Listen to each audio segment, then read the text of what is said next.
ಸಮವೇತಾಯುಯುತ್ಸವಃ ಮಾಮಕಃ ಪಾಂಡವಾಶ್ಚೈವ ಕಿಮಕುರ್ವತ ಸಂಜಯ. ಏನೇ ಸುಮನ, ಭಗವದ್ಗೀತೆ ಕಲ್ತಿದ್ದೀಯಾ? ತುಂಬಾ ಕಷ್ಟ ಅಲ್ವಾ ಅದು? ಸಂಸ್ಕೃತ ಗೊತ್ತಿದ್ರೆ ಮಾತ್ರ ಸುಲಭ ಅಂತ ಕೇಳಿದ್ದೆ. ನಿನಗೆ ಸಂಸ್ಕೃತದ ಬಗ್ಗೆ ಅಷ್ಟೇನು ಗೊತ್ತಿಲ್ಲ ಅಲ್ವಾ? ಓ ಕಲ್ಪನಾ, ಬಾರೆ, ಊರಿಂದ ಯಾವಾಗ ಬಂದೆ? ನಂಗೆ ಭಗವದ್ಗೀತೆ ತರಗತಿಗೆ ಸೇರ್ಕೊಳ್ಳೋಣ ಅಂತ ಯೋಚನೆ ಬಂತು. ಹೇಗಿದ್ರು ಶಾಲೆಗೆ ರಜಾ ಅಲ್ವಾ? ಹೋದ ವರ್ಷ ರಾಮಾಯಣ ಮಹಾಭಾರತ ತರಗತಿಗೆ ಸೇರಿದ್ವಲ್ಲ, ಈ ಸಲ ಭಗವದ್ಗೀತೆ ಕಲಿಯೋಣ ಅಂತಿದ್ದೆ. ಆದ್ರೆ ಯಾರು ಹೇಳ್ಕೊಡ್ತಾರಂತಾನೆ ಗೊತ್ತಿರಲಿಲ್ಲ. ಹೌದು, ನಾನು ಕೂಡ ನಿನ್ನ ಜೊತೆ ರಾಮಾಯಣ ಮಹಾಭಾರತ ತರಗತಿಗಳಿಗೆ ಬಂದಿದ್ದೆ. ಹೇಗೆ ಸೇರ್ಕೊಂಡೆ ಈ ಭಗವದ್ಗೀತೆ ತರಗತಿಗೆ? ಯಾರು ಹೇಳಿದ್ರು ಇದರ ಬಗ್ಗೆ? ನನ್ಗೆ ಹೇಳೇ ಇಲ್ವಲ್ಲ ನೀನು. ಅಯ್ಯೋ, ನಿನಗೆ ಹೇಳ್ಬೇಕಂತಾನೆ ಫೋನ್ ಮಾಡಿದ್ರೆ ನಿನ್ ಫೋನ್ಗೆ ಸಿಗ್ಲಿಲ್ಲ. ನಿನ್ ತಂದೆ ಹೇಳಿದ್ರು ನಿನ್ ಸೋದರತ್ತೆ ಹಳ್ಳಿ ಮನೆಗೆ ಹೋಗಿದ್ಯಾ ಅಂತ. ಅಲ್ಲಿ ಫೋನ್ ಸಿಗ್ನಲ್ ಸಿಗೋದು ಬಹಳ ಕಷ್ಟ ಅಂತ ಅಂದ್ರು. ಆದ್ರೂ ನೀನೇನ್ ಯೋಚನೆ ಮಾಡ್ಬೇಡ, ತರಗತಿಗೆ ಸೇರ್ಕೊಳ್ಳಕ್ಕೆ ಇನ್ನ ಸಮಯ ಇದೆ. ನೀನು ಸೇರಬಹುದು. ಇಬ್ಬರು ಒಟ್ಟಿಗೆ ಕಲಿಯೋಣ. ಒಳ್ಳೇದಾಯ್ತು, ನಾನು ಸೇರ್ಕೊಳ್ತೇನೆ. ಹೌದು, ಇದರ ಬಗ್ಗೆ ವಿವರ ಎಲ್ಲಿ ಸಿಗುತ್ತೆ? ತರಗತಿಗೆ ಸೇರೋ ಮೊದಲೇ ಅದರ ವಿವರ ಗೊತ್ತಿದ್ರೆ ಮಾತ್ರ ನನ್ನ ತಂದೆಗೆ ಹೇಳಬಹುದು. ನನ್ ಚಿಕ್ಕಮ್ಮ ಲಲಿತಾ ಅಂತಿದ್ದಾರೆ. ಅವರು ಭಗವದ್ಗೀತೆ ತರಗತಿಯ ಬಗ್ಗೆ ನನ್ನ ಅಮ್ಮನ ಹತ್ರ ಹೇಳಿದ್ರು. ಅವರು ಕೂಡ ಭಗವದ್ಗೀತೆ ಹೇಳ್ಕೊಡ್ತಾರಂತೆ. ಅವರೇ ನಮ್ಗೆ ಇದರ ವಿವರ ಎಲ್ಲ ತಿಳಿಸಬಹುದು. ಅವರ ಮನೆ ನಮ್ಮ ಮನೆ ಹತ್ರನೇ ಇದೆ. ಇವತ್ ಸಂಜೆ ಹೋಗೋಣ, ಬರ್ತೀಯಾ ಅಲ್ವಾ? ಓ ಆಯ್ತು ಸುಮನ, ಖಂಡಿತ. ನನಗಂತೂ ಕುತೂಹಲ ಹೆಚ್ಚಾಗ್ತಾ ಇದೆ. ಆದ್ರೆ ನನ್ನ ತಮ್ಮ ಸಮರ್ಥನನ್ನೂ ಕರೆದುಕೊಂಡು ಬರಬೇಕಾಗುತ್ತದೆ. ನಾನು ಎಲ್ಲಿಗೆ ಹೊರಟರು ಎತ್ತಿನ ಹಿಂದೆ ಬಾಲೋ ಅನ್ನೋ ಹಾಗೆ ನನ್ನ ಜೊತೆ ಬಂದು ಬಿಡುತ್ತಾನೆ. ಅವನನ್ನೂ ಕರೆದುಕೊಂಡು ಹೋಗುವಂತ ಅಮ್ಮ ಹೇಳ್ತಾರೆ. ಅಯ್ಯೋ, ಅವನು ತರಲೆ ಮಾಡಿದ್ರೆ ಕಷ್ಟ ಕಣೆ.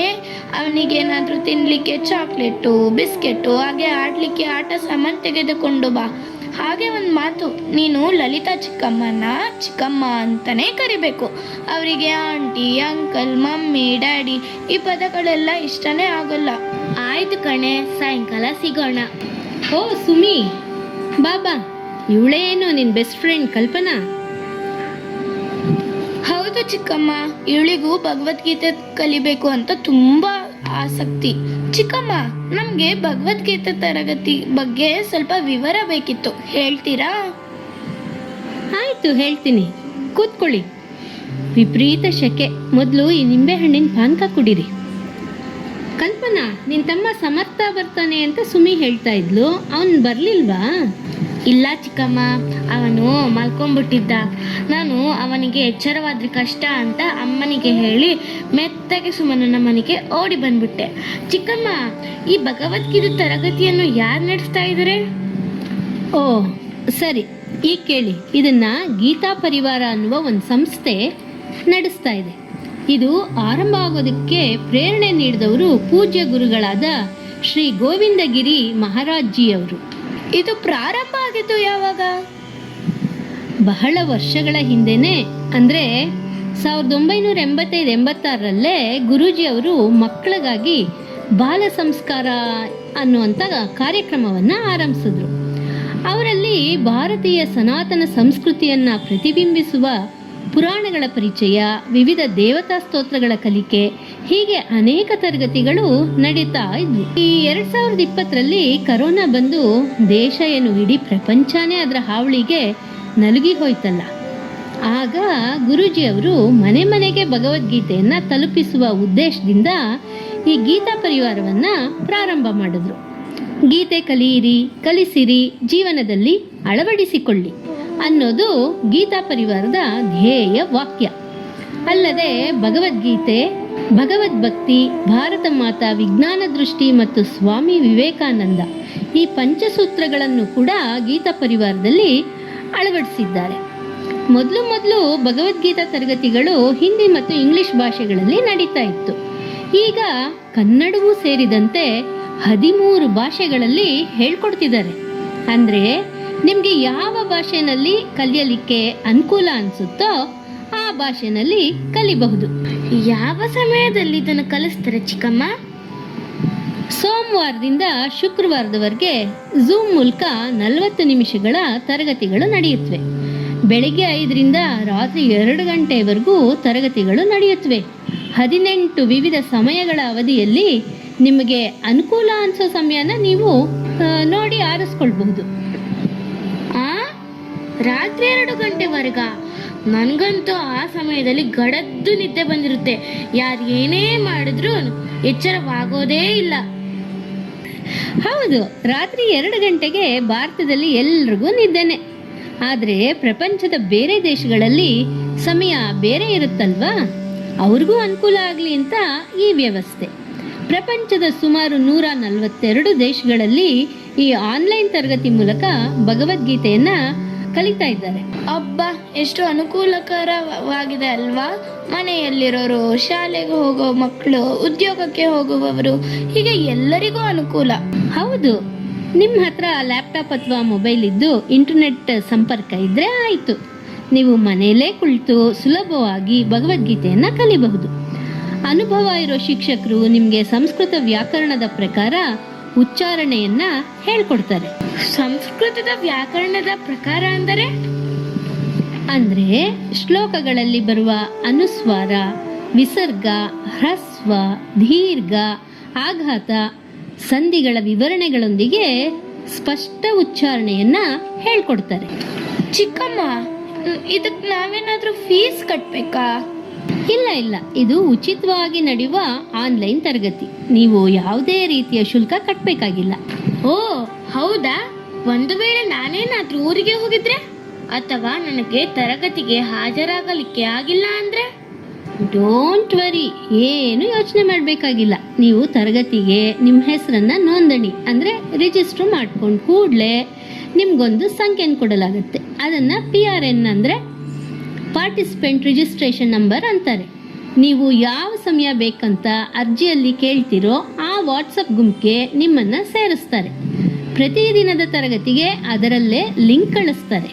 ನೀವು ಕಲಿಯುವ ಅಧ್ಯಾಯದ PDF ಅನ್ನು ಮಾತ್ರವಲ್ಲದೆ ಪ್ರತಿದಿನ ಕಲಿಸಲಾಗುವ ಶ್ಲೋಕಗಳನ್ನು ಆಡಿಯೋ ಮತ್ತು ಪಠ್ಯ ಸಹಿತ ಆಯಾ ದಿನವೇ ವಾಟ್ಸಪ್ ಗ್ರೂಪ್ನಲ್ಲಿ ಕಳಿಸ್ತಾರೆ. ನೀವು ಊರಿಗೆ ಹೋದ್ರು ಅಥವಾ ಯಾವುದೇ ಕಾರಣದಿಂದ ತರಗತಿಗೆ ಹಾಜರಾಗಲು ಆಗದಿದ್ರೆ ಈ PDF, ಆಡಿಯೋ ಮತ್ತು ಪಠ್ಯದ ಮೂಲಕ ಕಲಿಬಹುದು. Very simple. ಅಬ್ಬಾ, ಇಷ್ಟೆಲ್ಲ ಅನುಕೂಲ ಇದೆಯಾ? ಮತ್ತೆ ನಾವು ಶ್ಲೋಕಗಳನ್ನ ಬಾಯಿಪಾಠ ಮಾಡ್ಬೇಕಾ ಚಿಕ್ಕಮ್ಮ? ಹಾಗೇನೂ ಇಲ್ಲ. ಆದರೆ ನೀವು ಗೀತಾ ಪರಿವಾರದಿಂದ ಪರೀಕ್ಷೆ ತೆಗೆದುಕೊಳ್ಳೋದಾದರೆ ಬಾಯಿಪಾಠ ಮಾಡಬೇಕಾಗತ್ತೆ. ಪರೀಕ್ಷೆಯಲ್ಲಿ ಉತ್ತೀರ್ಣರಾದರೆ ಪ್ರಶಸ್ತಿ ಪತ್ರ ಕೊಡ್ತಾರೆ. ಇನ್ನೊಂದು ವಿಷಯ, ಸಂಪೂರ್ಣ ಭಗವದ್ಗೀತೆಯನ್ನ 4 ಹಂತಗಳಲ್ಲಿ ಹೇಳ್ಕೊಡ್ತಾರೆ. ನೀವು ಪರೀಕ್ಷೆ ತೆಗೆದುಕೊಳ್ಳದಿದ್ರೂ ಕೂಡ ಒಂದು ಹಂತದಿಂದ ಇನ್ನೊಂದು ಹಂತಕ್ಕೆ ಹೋಗಬಹುದು. ಅಲ್ಲದೆ ಶನಿವಾರ ಮತ್ತು ಭಾನುವಾರ ವಿದ್ವಾಂಸರಿಂದ ಶ್ಲೋಕಗಳ ಅರ್ಥ ವಿವರಣೆ, ವ್ಯಾಕರಣ ತರಗತಿಗಳು ಕೂಡ ಇರುತ್ತೆ. ಪ್ರತಿದಿನ ಶ್ಲೋಕಗಳನ್ನು ಗುಂಪು ಅನುಪಠಣ ಮತ್ತು ವೈಯಕ್ತಿಕ ಅನುಪಠಣ ಮಾಡಿಸ್ತಾರೆ. ಹಾಗಾಗಿ ಶ್ಲೋಕಗಳನ್ನು ಸ್ಪಷ್ಟವಾಗಿ ಕಲಿಬಹುದು. ಈ ರೀತಿ ಸುಲಭವಾಗಿ ಭಗವದ್ಗೀತೆ ಹೇಳ್ಕೊಡೋದಾದ್ರೆ ಯಾರು ಬೇಕಾದ್ರೂ ಇದಕ್ಕೆ ಸೇರಬಹುದು ಅಲ್ವಾ ಚಿಕ್ಕಮ್ಮ? ಹೌದು, ಈ ಆನ್ಲೈನ್ ತರಗತಿಗಳಲ್ಲಿ 5 ವರ್ಷದ ಮಗುವಿಂದ ಹಿಡಿದು 80 ವರ್ಷದ ಹಿರಿಯರು ಭಗವದ್ಗೀತೆ ಕಲಿತಾ ಇದ್ದಾರೆ, ಗೊತ್ತಾ? ಅಂದ್ರೆ ತರಗತಿಗೆ ಸೇರ್ಲಿಕ್ಕೆ ವಯಸ್ಸಿನ ಮಿತಿ ಇಲ್ಲ. ಮತ್ತೊಂದು ವಿಷಯ ಗೊತ್ತಾ? ಇದು ಪ್ರಪಂಚದ ಅತಿ ದೊಡ್ಡ ಆನ್ಲೈನ್ ತರಗತಿ. ಸುಮಾರು 6 ಲಕ್ಷಕ್ಕೂ ಹೆಚ್ಚು ಜನರು ಭಗವದ್ಗೀತೆ ಕಲಿಯಲು ತಮ್ಮ ಹೆಸರನ್ನ ನೋಂದಣಿ ಮಾಡಿದ್ದಾರೆ. ಅಬ್ಬಾ ಚಿಕ್ಕಮ್ಮ, ನೀವು ಹೇಳೋದು ಕೇಳ್ತಾ ಇದ್ರೆ ನನ್ಗಂತೂ ಈಗಲೇ ಈ ಭಗವದ್ಗೀತೆ ಕ್ಲಾಸಿಗೆ ಸೇರ್ಕೋಬೇಕು ಅಂತ ಅನ್ನಿಸ್ತಿದೆ ಅಲ್ವಾ ಕಲ್ಪನಾ? ಆದ್ರೂ ನಮ್ಗೆ ಕಲಿಯೋಕ್ಕೆ ಸಾಧ್ಯವಾ?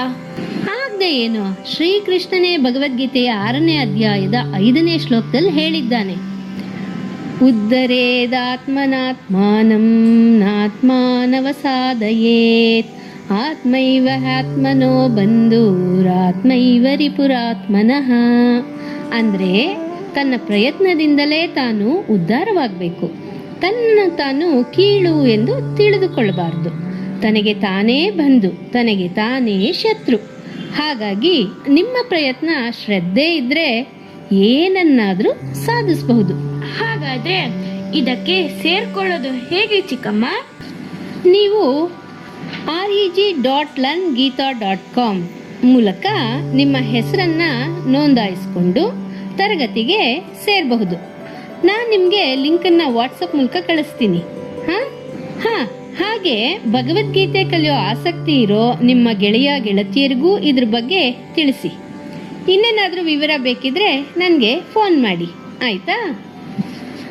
ಆಗಲಿ ಚಿಕ್ಕಮ್ಮ, ನಿಮ್ಗೆ ಎಷ್ಟು ಥ್ಯಾಂಕ್ಸ್ ಹೇಳಿದ್ರು ಸಾಲದು. ಮನೆಗೆ ಹೋದ ಕೂಡಲೇ ಅಪ್ಪ ಅಮ್ಮನಿಗೆ ಎಲ್ಲ ವಿಷಯ ತಿಳಿಸಿ ನಮ್ಮ ಹೆಸರನ್ನು ನೋಂದಣಿ ಮಾಡ್ತೇವೆ.